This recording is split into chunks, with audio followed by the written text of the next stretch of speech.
Hi guys, James at RampantLionReviews again for you today with another beer review. For this one we are going to head over to Illinois in America once again. This was another one of the beers very kindly sent to me by Jesse, one of my long-term subscribers, so a huge thank you to him for this one. So we're going to return it to Pipeworks Brewing Company in Chicago once again, and this one is the Lizard King. It's an American pale ale and it comes in at 6%. You can see the wonderful artwork on the can once again. These guys have got some great artwork there.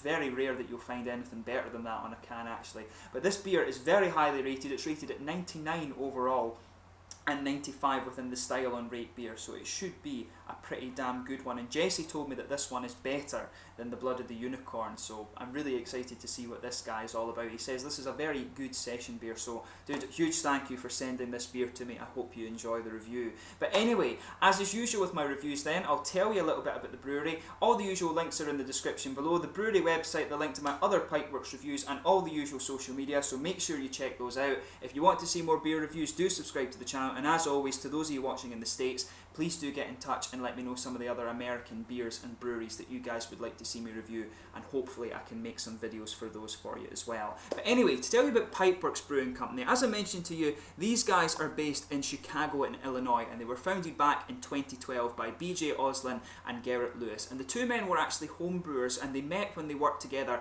at West Lakeview Liquors in Chicago, and later they were educated in larger scale brewing by Brouwerij de Struise in Oostleutren in Belgium. But in 2011 actually, they had a Kickstarter campaign to raise the $30,000 that they needed to start their own brewery. Of course, brewery equipment is really quite expensive, but they founded this brewery in the Bucktown district of Chicago, and in January 2013 they won the Rate Beer Award for the best new brewery of 2012, and as of 2015 they now own a second site on West McLean Avenue where the majority of the production takes place. When they moved there, they also introduced their beers in cans. Jesse told me before that they used to always be in bombers, these big sort of 750, 600 milliliter glass bottles, but they will retain their original brewery in the Bucktown district mainly to brew different sour beers. But what's really interesting about this brewery is that they don't seem to have such a regular range. They're always playing about with the recipes of their beers, and if you go and check out the brewery website, you'll see there's a ridiculous number of these listed. There's the Ninja series that Jesse was telling me is very good.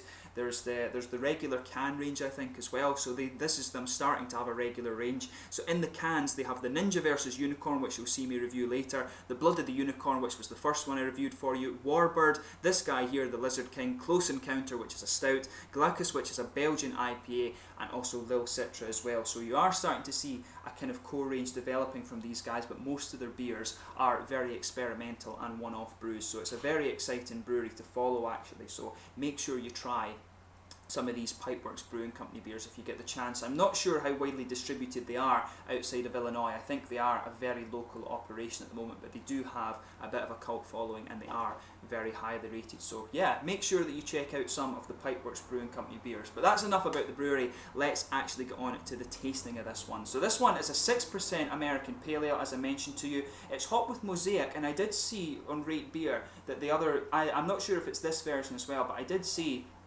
that this beer had been hopped in the past with Amarillo too, so we'll find out from the taste, because normally Amarillo gives you some beautiful orangey citrus flavours, so we should see that. But just look at the artwork on this can, absolutely wonderful, you know, Godzilla type thing. The artwork on this is really good. Again, this one is designed by Jason Burke at Ink and Lead Designs, and it's, you know, thumbs up to him for that. That's some of the best artwork I've seen on a beer. These guys and Omar Bryghus from Denmark seem to have the best artwork at the moment, but just look at that, that's fabulous, really great stuff. So without further ado then, let's actually get on to the tasting of this beer. Really looking forward to trying this one, and once again a huge thank you to Jesse for sending across this beer to Sweden. It's probably the furthest that maybe it's the furthest that a Pipeworks Brewing Company beer has actually travelled so far.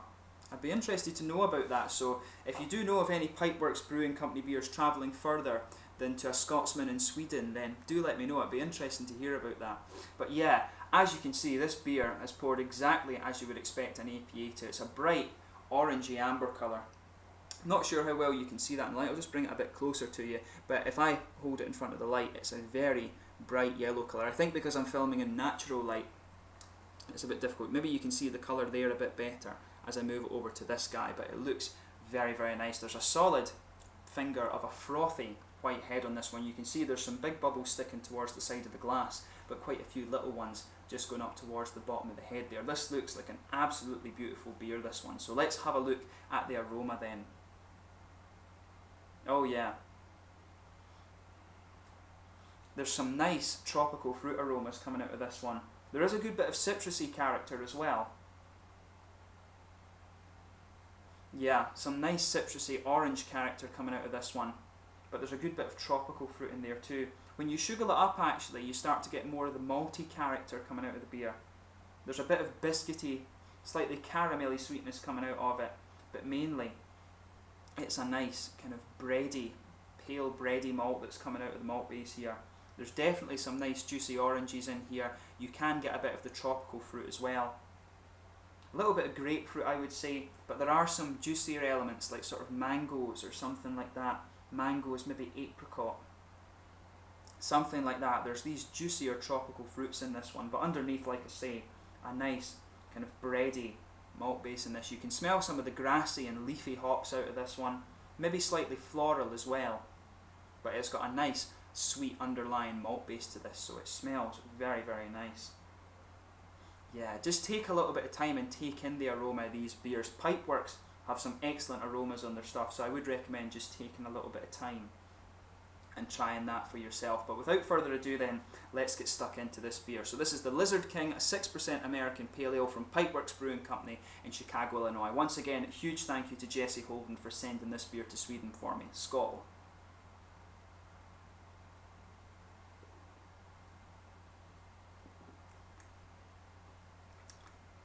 Yeah, once again, really good beer, no doubt about that.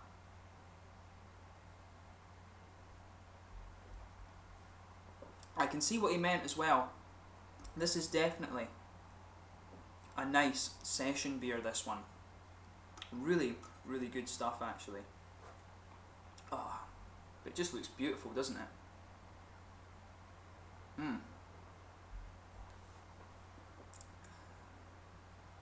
Yeah, that's a very, very good beer.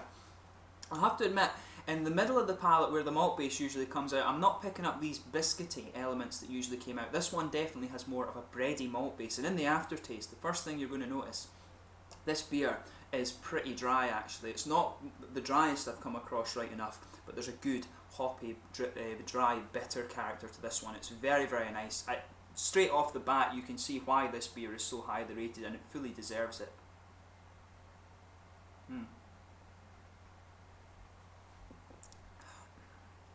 Yeah, that's an excellent, excellent beer. So yeah, in the middle of the palate, you have a nice bready character, quite doughy actually, that just goes right across the middle of your palate. It does have a bit more body to it than some of the pale ales that I've come across before. A lot of pale ales try to go and be like very, very light across the malt base, but these guys have given it a bit more body, and it does give it a good sense of balance actually.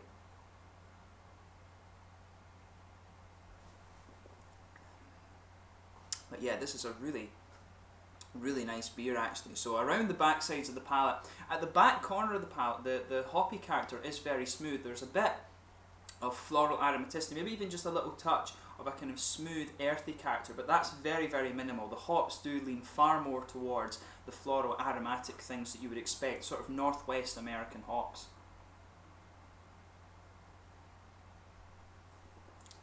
So yeah, around the front curve of the tongue, you've got some floral aromatic character in there. Really nice juicy hop flavours.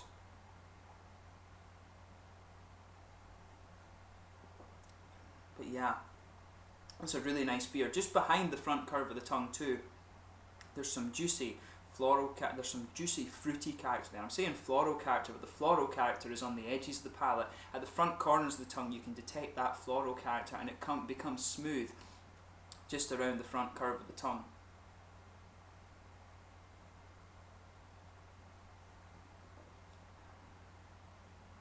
Yeah. No, that's really nice. There is maybe a little bit of orangey citrus in there, but this one for me leans slightly more towards the tropical side of things. You can detect the orange flavours in this one just underpinning the beer. So maybe this one does have a little bit of Amarillo in it, but not very much. It definitely leans more towards what you would expect of the mosaic hop. The mosaic hop just has this little touch of earthy character, then it's always quite floral and aromatic, just with a bit of tropical fruit. And from what I remember, it does tend to be some of the more juicy tropical fruits rather than the more pungent, oily ones. When I say pungent and oily ones, I mean more like passion fruit and grapefruit. This one has a little bit more mango or peachy flavour to it.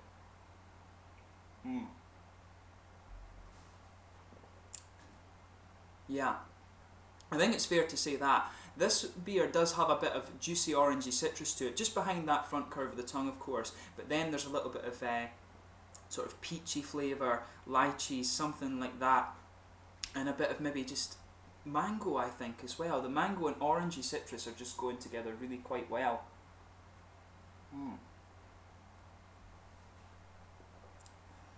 But yeah, that's a really top drawer beer. You know, you can't fault this in any way. It's got a huge amount of flavour to it, but at the same time it is really quite sessionable. It's only recently as well that I've started getting more into the paleo style. I was always into the IPAs because I liked the slightly boozier and caramel flavour that came out in these, and that's probably just being Scottish. Of course, Scotch ales are very heavy malt forward beers, and I always like that caramel element, but I like the fruitiness that you get from the IPA and the nice caramel boozy element. But I've found a lot of good paleos recently, and this one certainly fits that category too. This is a very good sessionable beer. So as I say, quite bready in the malt base, good floral aromaticity to the sides, just a little touch of earthy character in the back, smoother and grassier around the front of the tongue, some nice orangey citrus I think as well, and some of the more juicy tropical fruits, mangoes, a little bit of peach, a little bit of lychees maybe as well. I'm not really getting some of the kind of distinctive apricot flavours that you can get, but this is a very, very nice beer. And into the aftertaste you start to get a little bit of just a very slight touch of resinous character, but it's more like a dark kind of floral aromaticity that comes out in the malt base, and there is that bready character starting to build there. But overall, this is a really, really pretty damn awesome beer, I have to admit. A huge thumbs up once again to Pipeworks Brewing Company, and I can see why they're so highly decorated and why they won these awards from Rate Beer. Really top drawer stuff. In terms of the mouthfeel of this one, I would say it's mid-bodied actually. It is a bit heavier than some of the paleos that I've come across before. Carbonation is quite smooth in this one, but it does have a little bit of a prickle and helps bring out some of the floral aromatic characters of the beer. It's quite oily as well. There is a good oily mouthfeel to this one, but the slightly heavier body helps bring out the malt base that this one has. As I said, the malt base has a bit more body. It's really quite smooth actually. It's not really sweet. There's not too much in the way of a biscuity or caramel character to this one. It leans more towards the bread. There's a big hoppy bitterness to it as well, and a bit of fruity juicy character. So it has kind of everything that you would expect from the paleo, but the slightly heavier body for me makes it just that little bit quirky. So overall I can see why this beer is so highly rated, and it is very enjoyable, a good sessionable ale. But at 6% I think it does start to get into IPA territory. I think usually paleos are like 5.5%, something like that. But the main point is, it's a very good beer. The style for me doesn't matter as long as the beer tastes good, and this one it certainly does that. So yeah, as always, I hope you've enjoyed this beer review. If you have tried it for yourself, please let me know in the comments section once again. Thank you once again to Jessie for sending me this beer from Illinois, much appreciated, and thank you for all your support over the videos that you've watched. Until the next time guys, please like, subscribe, share, all the usual YouTube stuff. Go and check out all my social media things below, but most importantly, go and check out Pipeworks Brewing Company in Chicago, Illinois. These guys are producing some pretty damn awesome stuff, so it's a brewery that you really do want to try. But thank you again for watching, and I will catch you soon. There's one more beer to come that Jessie has sent me, so you can see the Ninja versus Unicorn review coming up very soon. Cheers just now, and I'll catch you soon. Ciao.